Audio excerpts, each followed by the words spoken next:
भगवान कवे मोहते अधिक संत मोहि प्यारे। मेरे से ज्यादा यदि कोई संत को सम्मान करे, संत को आदर करे, तो मैं सदैव भी पर प्रसन्न रहूं। परमात्मा को वाक्य है।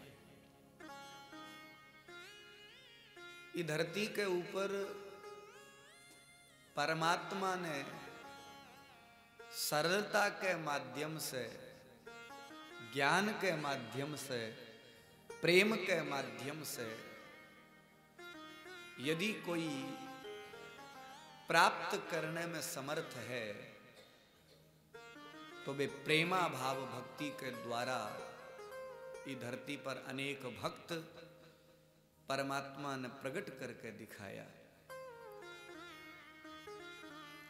आज प्रातः काल की कथा में आपा भागवत में श्रवण करियो। प्रहलाद जी महाराज एक निर्जीव वस्तु खंबे के माध्यम से भगवान ने प्रकट करके समस्त भक्ता ने सिद्ध करके दिखायो कि कोई आवश्यकता नहीं है कि परमात्मा यम नियम जप तप के द्वारा ही प्राप्त हुए। यदि अपनी अनन्य निष्ठा परमात्मा के श्री चरणारविंद में है, तो वे परमात्मा आपने अवश्य दर्शन देवे। ये बात में कोई संदेह नहीं है। परमात्मा भक्त ने जब अपनावे, तो परमात्मा की एक आदि शर्त है। परमात्मा कवे निर्मल मन जन सो मोहि पावा, मोहि कपट छल छिद्रन भावा। जिसका निर्मल मन है, निर्मल मन जन सो मोहि पावा। परमात्मा कहते हैं कि मैं उसे सहर्ष स्वीकार करता हूं, लेकिन शर्त है एक, उसका मन निर्मल होना चाहिए। यदि लेश मात्र भी अंतःकरण में दूषितता है, कपटता है, छल है, परमात्मा कहते हैं नहीं, वो मुझे अच्छा नहीं लगता। मोहि कपट छल छिद्र न भावा। भगवान को प्राप्त करने के लिए दृढ़ विश्वास की भी आवश्यकता है। जितने भी भगवान के भक्त हुए हैं, उन सब के अंदर महाराज विश्वास की बड़ी तटस्थता रही है, और उसी विश्वास के फल के कारण ही उन्हें भगवान की प्राप्ति हुई। हम कलियुगी प्राणी विचलित बहुत ज्यादा जल्दी होते हैं। हम धैर्य नहीं रख सकते। यदि हमारे जीवन में भक्तों की तरह धैर्य आ जाए, तो भगवान को प्राप्त करने में कोई दिक्कत नहीं हो सकती। कई लोग कहते हैं कि भगवान को प्राप्त करने में बहुत संघर्ष करना पड़ता है। शास्त्रकार कहते हैं कि भगवान को प्राप्त करना बहुत ज्यादा सहज है, सरल है। भगवान को प्राप्त करना कठिन नहीं है। भगवान को प्राप्त करना तो एकदम इजी है, एकदम सरल है। तो फिर कठिन क्या है? कठिन है अपने आप को सरल बनाना। भगवान को प्राप्त करना कठिन काम नहीं है। सबसे ज्यादा कठिन काम है अपने आप को सरल बनाना। जैसे ही भक्त के जीवन में सरलता आती है, भगवान उसी के हो जाते हैं। चाहे भागवत सुन लो, चाहे भक्तमाल सुन लो, जितने भी हम सदग्रंथ सुनते आए हैं और सुन रहे हैं, उनमें एक बात विशेष मिली है। भगवान उन्हीं को प्राप्त होते हैं जो मन बुद्धि चित्त से एकदम सरल और सहज होते हैं।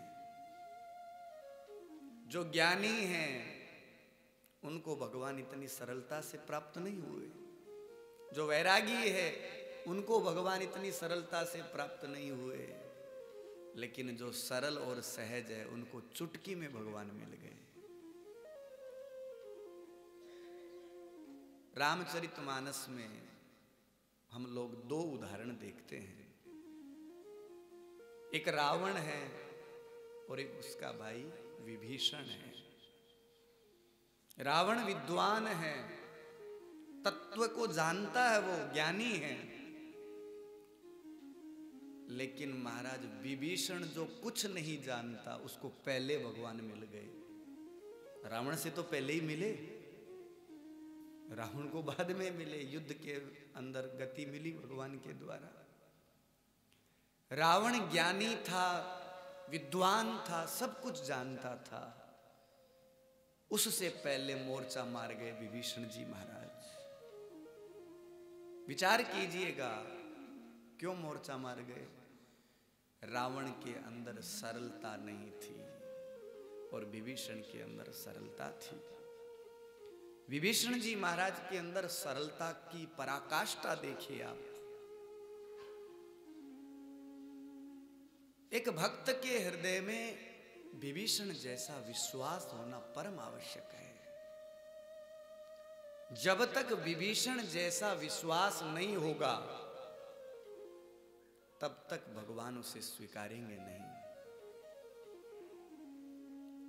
रावण जब ही विभीषण त्यागा, रावण ने जब विभीषण का त्याग किया तो वैभव से अभागा हो गया।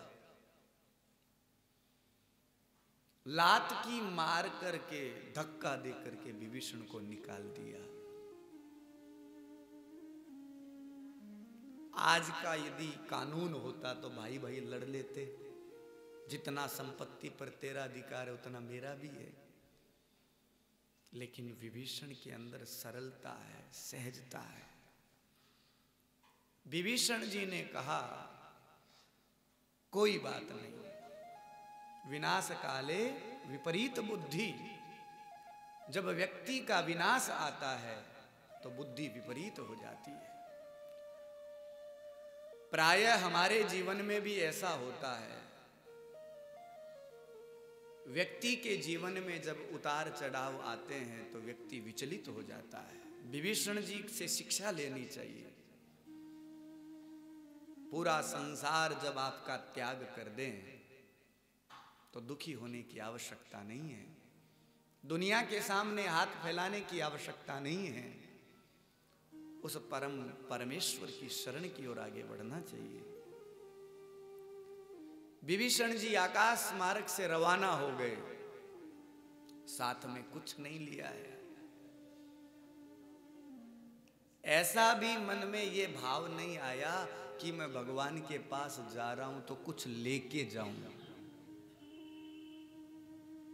क्योंकि विभीषण जी आज पूर्ण समर्पण के साथ जा रहे हैं। मैं उसको क्या दे सकता हूं, मैं स्वयं उसकी रचना हूं। आज मैं उसी की रचना को समर्पित कर दूंगा उसके चरण में। ऐसा भाव लेकर के विभीषण जी रवाना होते हैं। विभीषण जी का दृढ़ संकल्प देखिएगा। आपने मारवाड़ी में कहावत नहीं, रोऊं तो जावे जना मरेडरी सुनाई ले रहा। यानी ये कहावत हंसने की नहीं है, इस कहावत में बहुत बड़ा तथ्य छुपा हुआ है। आप जिस ऊर्जा के साथ रवाना होंगे आपको वैसा ही रिजल्ट मिलेगा।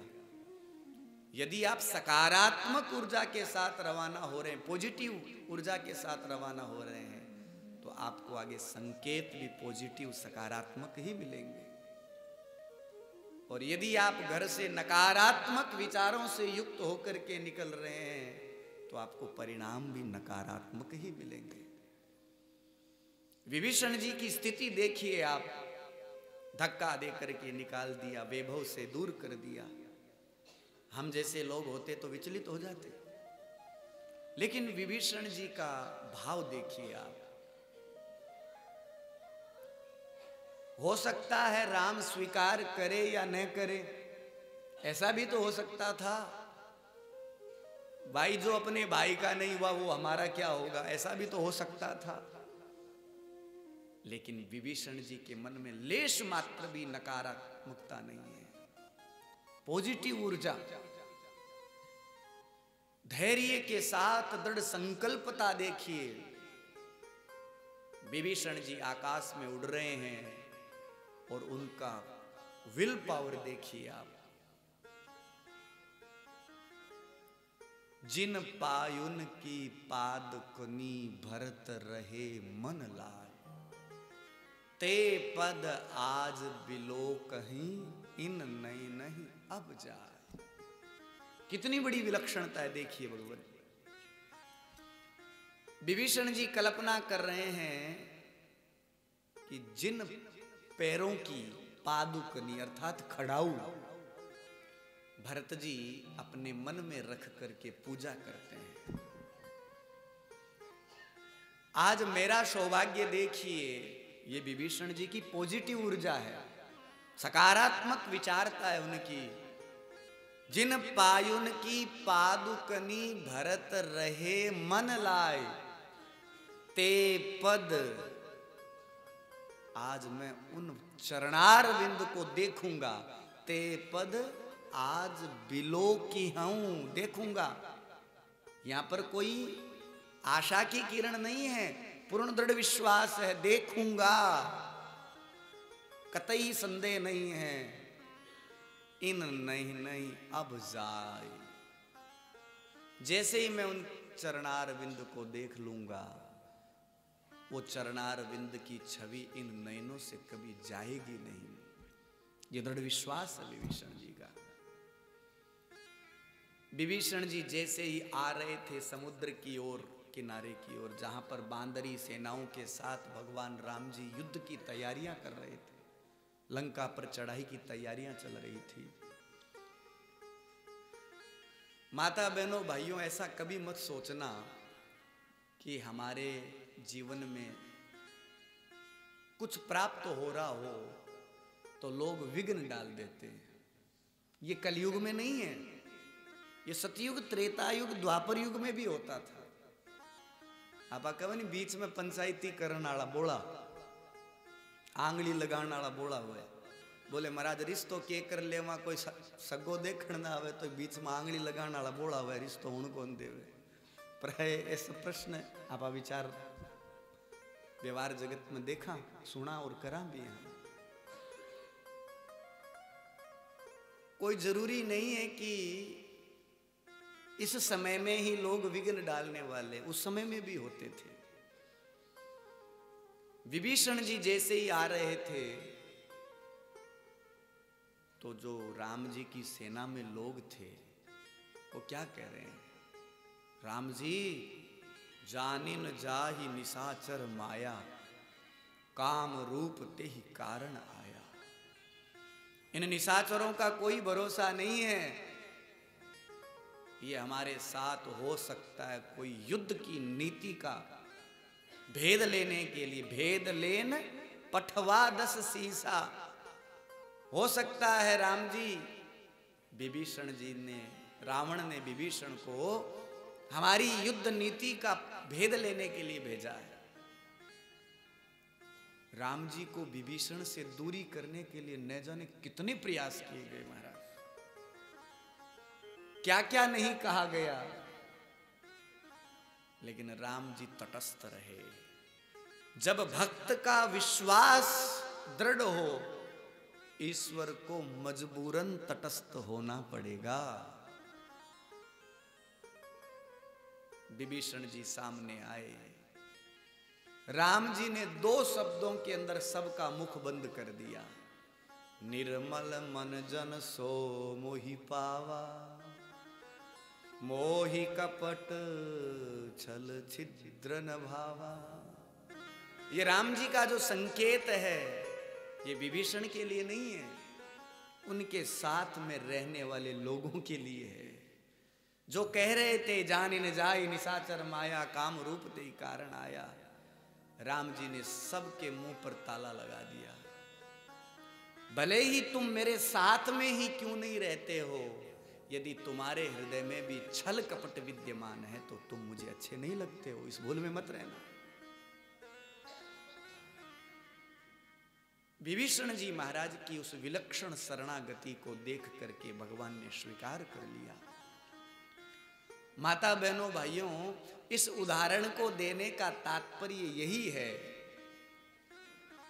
कि जब तक विभीषण जैसा हमारे हृदय में दृढ़ भाव, सकारात्मक पॉजिटिव विचारधारा नहीं आएगी,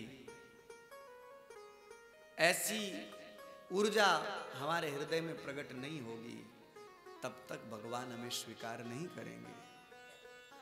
भगवान को प्राप्त करना कठिन नहीं है, कठिन यदि है तो अपने आप को सरल बनाना कठिन है। इसलिए कोशिश हमको ये करनी है कि हम सरल बन जाएं। हम लोगों के अंदर अद्वैत भाव नहीं है, द्वैत भाव है। एक तरफ से तो हम भगवान को कहते हैं परमात्मा आप हमारे हो और हम आपके हैं, और दूसरी तरफ जब संसार के काम करने होते हैं तो हम अपने आप को कर्ता मान लेते हैं। एक बार उद्धव जी ने भगवान कृष्ण से प्रश्न किया, बोले केशव, पांडव लोगों ने जुआ खेला, आप तो उनके भाई थे, आपको मना कर देना चाहिए था। अरे भाई, जुआ नहीं खेलना चाहिए। द्रौपदी का चीरहरण हो रहा था, एकदम अंतिम समय में जब महाराज 2 इंच कपड़ा शेष रहा तब आप भाग करके आए। आप पहले भी तो आ सकते थे, आप दुशासन को दंडित कर सकते थे। हो सकता है आप दुशासन को हाथ भी नहीं लगाने देते द्रौपदी को। इतनी लेट क्यों किया आपने? भगवान ने बहुत कम शब्दों में उत्तर दिया, बोले जब तक जीव अपने आप को मानता है कि नहीं मैं ये कर लूंगा, तब तक मैं नहीं जाता हूं।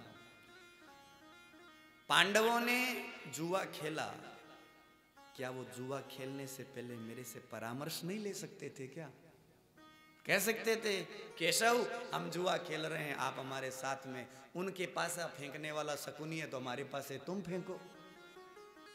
लेकिन वो जानते थे कि हम गलत कर रहे हैं, केशव हमारा साथ नहीं देंगे, और अपने आप को श्रेष्ठ कर्ता मान करके जुआ खेलने लगे। तो खेले तो फिर भोगो। जब तक ये जीव अपने आप को कर्ता मानेगा तब तक भगवान उसका साथ नहीं देते हैं। द्रौपदी ने पहले पूरी कोशिश की कि मैं बचा लूंगी, साड़ी को खींचती रही, लेकिन जब अंत में उसे पता लगा कि अब मेरा जोर नहीं चलने वाला है, द्रौपदी हार गई, निर्बल हो गई। निर्बल का सहारा तो केवल राम होता है। तब द्रौपदी ने दोनों हाथ ऊपर कर दिए, हाथ पसारे, हे ईश्वर बेगा पधारो आप। जब तक द्रौपदी के मन में ये भाव था कि मैं बच सकती हूं, मेरे अंदर भी ताकत है, तब तक भगवान नहीं आए। कहने का तात्पर्य है माता बहनों भाइयों, जब तक संसार में हम कर्ता बने रहेंगे, अहम सत्ता को विद्यमान रखेंगे, तब तक भगवान नहीं आएंगे। वो कहेंगे ठीक है, जब तेरे पास ताकत है तो कोशिश कर ले तू। जब चारों तरफ से कोई सहारा नहीं दिखता, तब वह भगवान को याद करता है और भगवान आते हैं। प्रारंभ से ही संसार में जो कुछ हो रहा है वो भगवान की मर्जी से हो रहा है।